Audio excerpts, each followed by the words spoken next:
Ok, on s'est beaucoup battu pour un projet. Le projet boobu mooy sauver le Sénégal. Le projet boobu mooy sauver le Sénégal.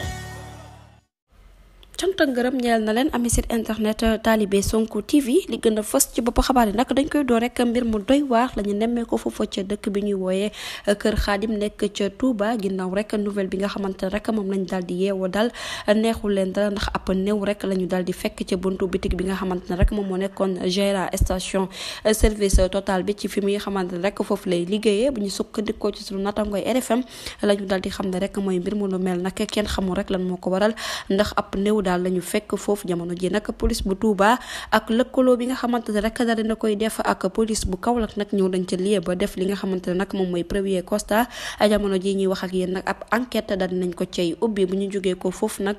dañuy àddu rek wutale ci kàddu yi nga xamante ne nag kii di Aïssatou Diop Fall daal dina koy yëkkati rek yàq ko lu mel ni xamee kii di Binta Diallo mi nga xamante ne moom moo doon présenté soir de foofu fa ca rajo télévision Futurs Médias moom nag journaliste bi daal dafa daal di gis ne rek fan yi ñu génn dañ koy tuutal ak sewal naka waral rek kii di Bouba Ndour joxatu ko benn programme boo xamante ne rek war na ko faa war a mën a def te moom nag nee na 2 fukki at ak ñett rek def na ko nag ci bopp tasukaay xabaar bi mosul wane li di ñàkk fulla ak ñàkk fayda ginnaaw entretien bu nu mel nag waral kii di Aïssatou Diop Fall daal di yëkkati ay kàddu la mu ci daal di xam ne rek moo di nag yoonam nekkul ci Youssou Ndour ak Bouba Ndour waaye kii di Binta Diallo na daal di tëj gémmiñam ndax nag kàddu yi nga xamante ne rek mu ngi koy yëkkati fu nekk mu toog ci télévision di mbel-mbeli moom ci jëmmi boppam nag la mu daal di xam ne Bouba Ndour nekkul benn yoon di jàppale kii di Ousmane Sonko tey jàppalewut ko ëllëg kon nag Binta Diallo na daal di tëj gémmiñam bu fekkee ne rek beneen problème la na daal di xool beneen problème boo xamante ne rek moo ko boole Boubacar Ndour waaye nag du benn yoon jàppale gi nga xamante ne rek mu ngi koy jàppale Ousmane Sonko ndax kii di Bouba Ndour jàppalewul benn yoon Ousmane Sonko di kat bi nga xamante ne rek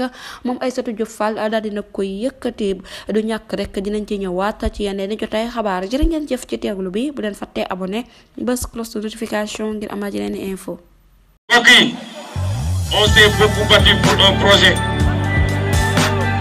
Le projet boobu mooy sauver le Sénégal. Le projet boobu mooy sauver le Sénégal.